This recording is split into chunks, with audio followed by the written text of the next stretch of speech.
One sun one world one grid, काफी important initiative है ये, तो इसको हम लोग जो है वो डिस्कस करेंगे। तो देखो बहुत सिंपल सी चीज बस जो आपको ध्यान में रखनी है, देखिए सूर्य हम लोग को देखने को मिलता है एक है, मतलब ये इनिशिएटिव का जो मेन जो फोकस किया गया है किस चीज पे किया गया है, रिन्यूएबल एनर्जी के ऊपर, स्पेशली सोलार एनर्जी के ऊपर। तो सूर्य जो है इस धरती में कहीं ना कहीं किसी ना किसी जगह पे तो ऑब्वियस सी बात है कि अपनी रेस देता ही है।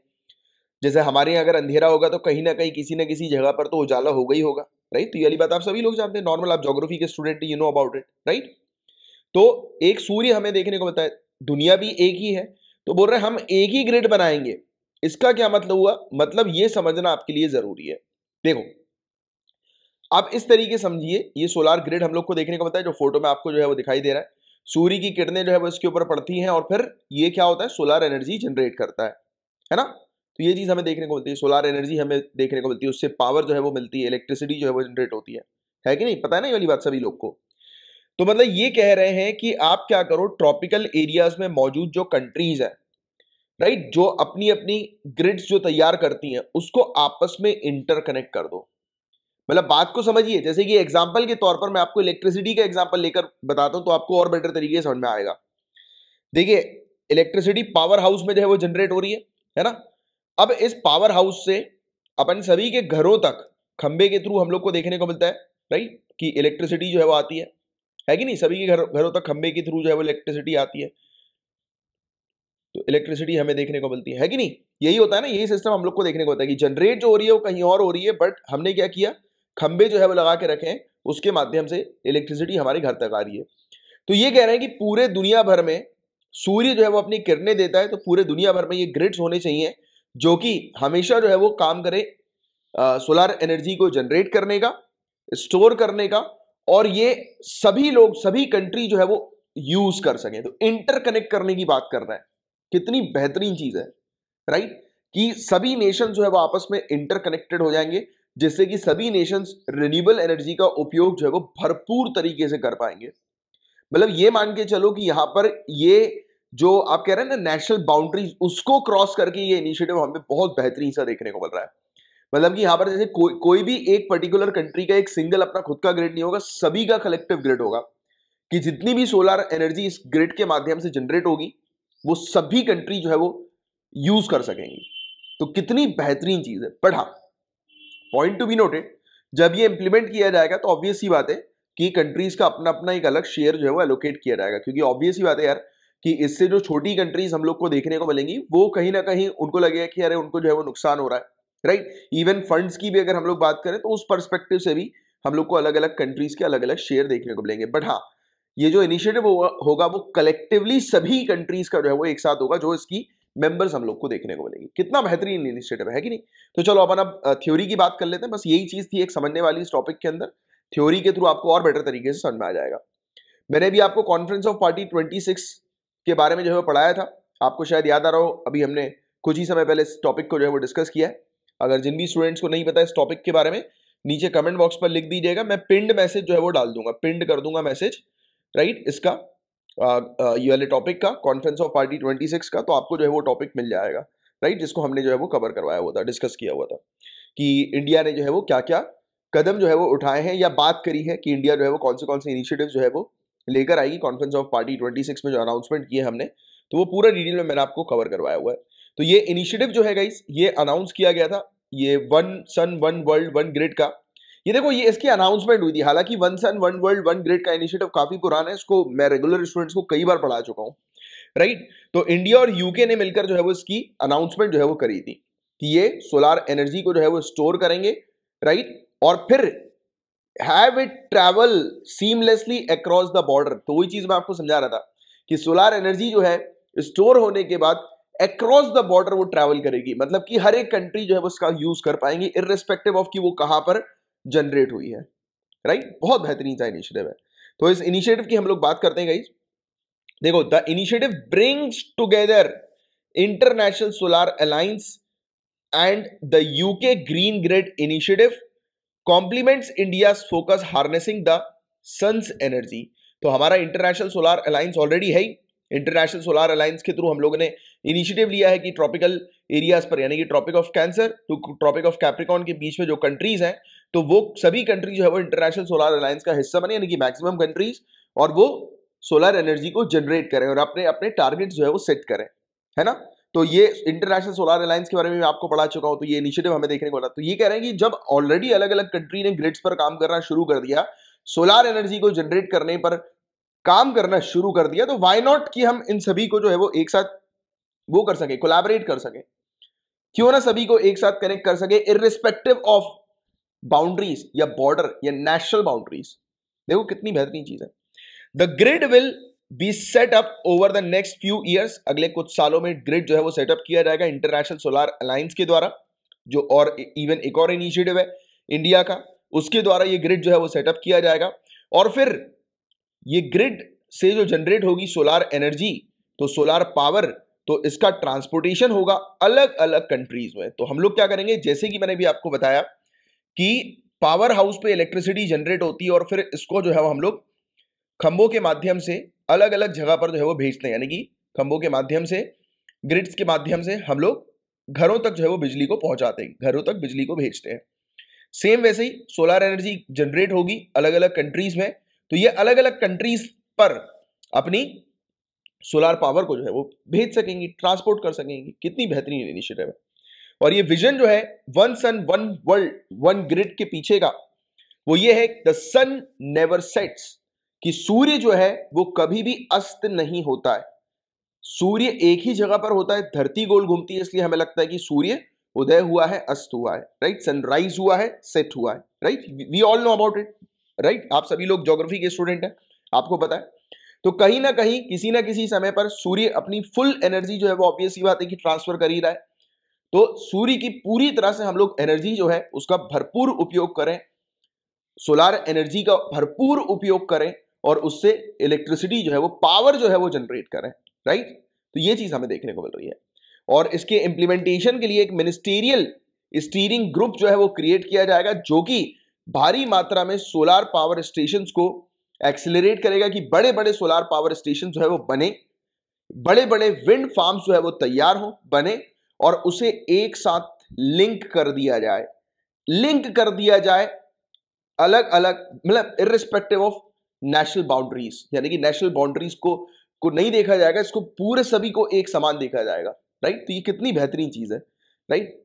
तो ये आप मेंस में तो डेफिनेटली लिखिएगा। और मिनिस्टीरियल स्टीयरिंग जो ग्रुप होगा, इसमें France, India, UK, United states और भी काफी सारे जो हम लोग को अफ्रीका की कंट्रीज हुई, गल्फ कंट्रीज हुई, Latin America, south east Asia की कंट्रीज हुई, उनके रिप्रेजेंटेटिव भी शामिल होंगे।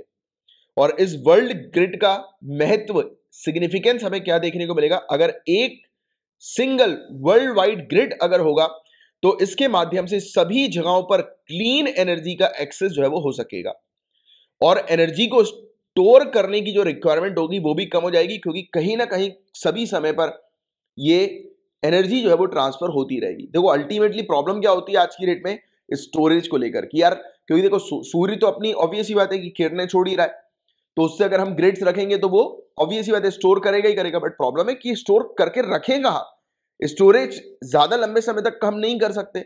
तो हमने क्या सोचा कि rather than this, why not we interconnect each and every countries grid. तो हर एक कंट्री के ग्रिड को क्यों ना हम इंटरकनेक्ट कर दें, कि जिससे कि जरूरत ही ना पड़े ज्यादा मात्रा में सोलर एनर्जी को स्टोर करने की, क्योंकि वो कहीं ना कहीं यूज में होती रहेगी, आती रहेगी, राइट। तो ये चीज हम लोग को देखने को मिल रही है और बहुत फायदे हैं इसके। साथ ही साथ इंडिया जो है वो जनरेट करेगी 2030 तक इसके माध्यम से 40% अपनी पावर को नॉन फॉसिल फ्यूल के थ्रू। बहुत बड़ी बात है कि हम 2030 तक ये मान के चलिए कि 40% हम लोग रिन्यूएबल एनर्जी के माध्यम से पावर अपनी जनरेट करेंगे, पावर जनरेट करेंगे, राइट। और ये जो प्रपोज्ड इंटीग्रेशन हम लोग को देखने को मिल रहा है, इसके कारण ये भी होगा, एक तो प्रोजेक्ट की कॉस्ट जो है, लागत जो है वो भी कम हो जाएगी, क्योंकि ऑब्वियस ही बात है सभी लोग मिलकर इसमें फाइनेंस करेंगे, फंडिंग करेंगे, एक कंट्री के ऊपर ज्यादा बर्डन नहीं आएगा, राइट। हायर एफिशिएंसी इसकी हमें प्रोजेक्ट की देखने को मिलेगी, क्योंकि काफी सारी कंट्रीज इन्वॉल्व होंगी, राइट। तो उस टेक्नोलॉजी को और अच्छा करने के लिए, और बेहतर बनाने के लिए अलग अलग कंट्रीज के जो बेस्ट ब्रेन्स हैं, यानी कि बेस्ट लोग जो हैं वो मिलकर काम करेंगे, है ना, साइंटिस्ट, रिसर्चर्स मिलकर काम करेंगे, राइट। इंक्रीज्ड एसेट यूटिलाइजेशन, वही सेम चीज जो मैंने आपको बताया कि बेहतरीन तरीके से इस एसेट को यूटिलाइज करने के लिए जो है वो कार्य किया जाएगा, अलग अलग टेक्नोलॉजी जो है वो लाई जाएंगी, है ना। तो ये चीज हम लोग को देखने को मिल रही है। और this plan will require only incremental investment because it will not require a parallel grid infrastructure due to working with existing grids. तो इसमें अलग से क्या होता है कि हर एक कंट्री अगर जैसे अपना खुद का अगर ये सिस्टम, जैसे सोलर एनर्जी का सिस्टम, जैसे हमारी अपनी बात करें हम लोग, तो हमें बहुत सारी चीज़ों की रिक्वायरमेंट होगी। एक तो ग्रिड्स तो चाहिए ही चाहिए, स्टोरेज के लिए जो है वो अलग हम लोग को एसेट चाहिए, दूसरी चीज़ों के लिए अलग इंफ्रास्ट्रक्चर एसेट चाहिए उसको मैनेज करने के लिए। बट यहाँ पर ऐसा नहीं है। यहाँ पर क्योंकि एक सिंगल ही हम लोग को ग्रिड देखने को मिलेगा जो आपस में कनेक्टेड होगा, और उसके माध्यम से हम लोग इलेक्ट्रिसिटी का सप्लाई जो है वो एक पर्टिकुलर पावर हाउस के माध्यम से दूसरी जगहों पर जो है वो, यानी कि कंट्री के अंदर अलग अलग जगहों पर डिस्ट्रीब्यूट कर सकेंगे। तो इसमें एक कंट्री के ऊपर, मतलब कुल मिलाकर सिंपल तरीके से समझने के लिए, कि एक कंट्री के ऊपर ज्यादा ह्यूज फाइनेंशियल बर्डन नहीं आने वाला है, राइट। और ये सभी जितने भी पार्टिसिपेटिंग कंट्रीज वगैरह जो होंगी उन सभी को, even entities also, companies also, उन सभी की हेल्प करेंगी। और इवन जैसे कि छोटी कंट्री है, राइट, वो ज्यादा इन्वेस्टमेंट जो है उसको नहीं मिल पाता है या फिर ज्यादा फाइनेंसिंग उसको नहीं मिल पाती है, बट अगर ये इसका हिस्सा बन जाएंगी तो ऑब्वियस ही बात है कि बेनिफिट जो है उसका भी होगा। तो ये चीज हम लोग को देखने को मिल रही है, राइट। और इसमें इकोनॉमिक बेनिफिट भी काफी ज्यादा होगा। अब देखिए, सरकार जो है वो रेदर देन पावर पर खर्च करने की जगह, क्योंकि रिन्यूएबल एनर्जी के थ्रू ऑब्वियसली बात है कि इसमें इनिशियली खर्च करना पड़ेगा, बट लॉन्ग टर्म को अगर देखा जाए तो बस उसके मेंटेनेंस चार्जेस वगैरह कुछ होंगे तो थोड़े बहुत, बाकी जो है वो इतना ह्यूज खर्चा नहीं होगा एज कंपेयर टू जो कन्वेंशनल एनर्जी को जनरेट करने के लिए खर्चा लगता है, फॉसिल फ्यूल्स से उत्पन्न हुई एनर्जी को जनरेट करने के लिए जो खर्चा लगता है, तो उतना सरकार का खर्चा नहीं लगेगा। जब नहीं लगेगा तो सरकार पॉवर्टी एलिविएशन पर और बेहतर तरीके से काम करेगी, गरीबी को हटाने के लिए और बेहतर तरीके से काम करेगी, राइट। सपोर्ट मिल सकेगा मिटिगेटिंग वाटर, पानी को बचाने के लिए, सैनिटेशन के लिए, फूड के लिए, और दूसरे सोशियो इकोनॉमिक चैलेंजेस को सपोर्ट जो है वो मिल सकेगा, इकोनॉमिक सपोर्ट, राइट। क्योंकि अल्टीमेटली आप ये मान के चलिए ना कि जो पैसा आज की रेट में पावर जनरेशन के लिए लगाया जाता है, तो वो जो अमाउंट है वो शिफ्ट हो जाएगा, वो दूसरी प्रोडक्टिव एक्टिविटी में जो है वो सरकार लगा सकेगी। तो इसलिए इसके इकोनॉमिक बेनिफिट्स भी हम लोग को देखने को मिलेंगे। और इसके अलावा हमारे पास जो already national renewable energy management centres हैं इंडिया में, तो ये ग्रो करेंगे और ये रीजनल और ग्लोबल मैनेजमेंट सेंटर्स के तौर पर हमें देखने को मिलेंगे, कार्य करेंगे, राइट। तो ये चीज हमें देखने को मिल रही है। और साथ ही साथ ग्लोबल लेवल पर ऑलमोस्ट 2600 गीगावाट इंटरकनेक्शन कैपेसिटी 2050 तक पॉसिबल हो सकेगी। इसमें बताया जा रहा है कि पावर सेविंग जो है वो 226 बिलियन यूरोस पर ईयर के हिसाब से हो सकेगी, यानी कि सभी कंट्रीज जो है वो 226 बिलियन यूरोस हर साल बचाएंगी, राइट, जो पावर पे वो खर्चा करती है। वही चीज मैंने आपको बताया कि इसमें वो बचाएंगी, तो हमें देखने को मिलेगा कि अल्टीमेटली दूसरे ऑब्जेक्टिव जो होंगे गवर्नमेंट के वो फुलफिल हो सकेंगे। Understanding it? तो ये चीज हमें देखने को मिली है। अच्छा, इसी के साथ आपको ये वाली चीज भी ध्यान में रखनी है वन सन डिक्लेरेशन की, कि ये जो अनाउंसमेंट हुई one sun one world one grid की, जो ये अनाउंसमेंट हमें देखने को मिली, तो ये अनाउंसमेंट के साथ ही, राइट, हमें देखने को मिला कि वन सन डिक्लेरेशन, एक सूर्य घोषणा भी की गई थी। और इसमें कहा क्या गया था कि one sun one world one grid का जो विजन है, ये इंटरकनेक्टेड ग्रीन ग्रिड्स का विजन है, दैट कैन बी ट्रांसफॉर्मेशनल। तो ये ट्रांसफॉर्मेशनल होगा, परिवर्तनकारी हो सकता है ये। अगर हम लोग एक सिंगल ग्रिड लगाएंगे और ग्रीन ग्रिड की बात करें, मतलब ऑब्वियसली सोलर एनर्जी से एनर्जी इस ग्रिड के माध्यम से जनरेट होगी, इसलिए इसको ग्रीन ग्रिड कहा है। तो ये बहुत ही परिवर्तनकारी होगा, जो कि ऑलरेडी हम लोग को, मतलब आप अगर ये चीज पढ़ रहे हैं, महसूस कर रहे हैं इस चीज के बेनिफिट्स को, तो आपको समझ में आ रहा है कि लॉन्ग टर्म इसके कितने ज्यादा फायदे होने वाले हैं। और इसमें तो एक चीज लिखी नहीं है, आप एडिशनल पॉइंट एक अलग से लिख लें, एनवायरमेंट को इसमें सबसे ज्यादा फायदा होगा, एनवायरमेंट को। क्योंकि ऑब्वियस ही बात है, अगर हम लोग फॉसिल फ्यूल को बर्न करते हैं तब क्या होता है, कार्बन डाइऑक्साइड का एमिशन और दूसरी ग्रीन हाउस गैस जो है वो एमिट होती है।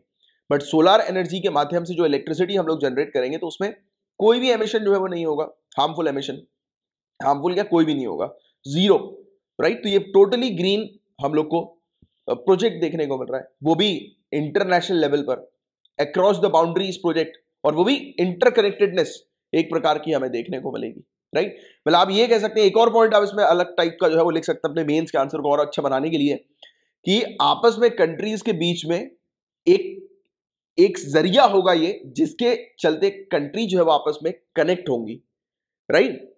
Irrespective of their national boundaries, आपस में कनेक्टेडनेस जो है वो क्रिएट होगा कि यहाँ पर कंट्रीज के बीच में। देखिए कितनी बेहतरीन बात है। अगर इसको और दूसरा डायमेंशन देने की कोशिश करो आप अपने आंसर को, तो एनवायरमेंट को तो लिखेंगे ही लिखेंगे, वो तो मोस्ट इंपॉर्टेंट है, जो कि हालांकि इस आर्टिकल में नहीं दिया था, बट मैंने आपको एडिशनली इसका ऐड करवा दिया, आप लिख लीजिएगा इस चीज के बारे में भी।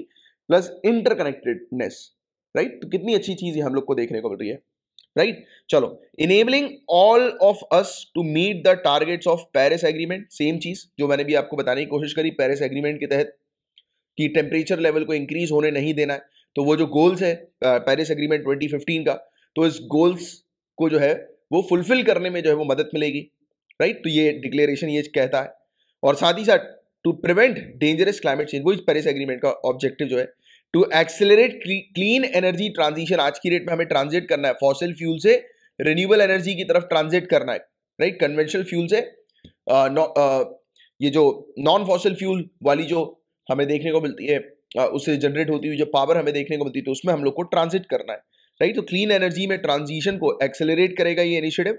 और सस्टेनेबल डेवलपमेंट गोल्स जिन्हें 2030 तक अचीव करना है, टोटल कितने 17 सस्टेनेबल डेवलपमेंट गोल्स हैं, राइट। तो इनको भी अचीव करने के ऑब्जेक्टिव जो है वो फुलफिल होंगे। तो काफी सारी चीजें जो है वो इस वन सन डिक्लेरेशन के अंडर जो है वो मेंशन की गई थी कि one sun one world one grid के वेरियस ऑब्जेक्टिव्स हैं जो कि इसके माध्यम से फुलफिल होंगे।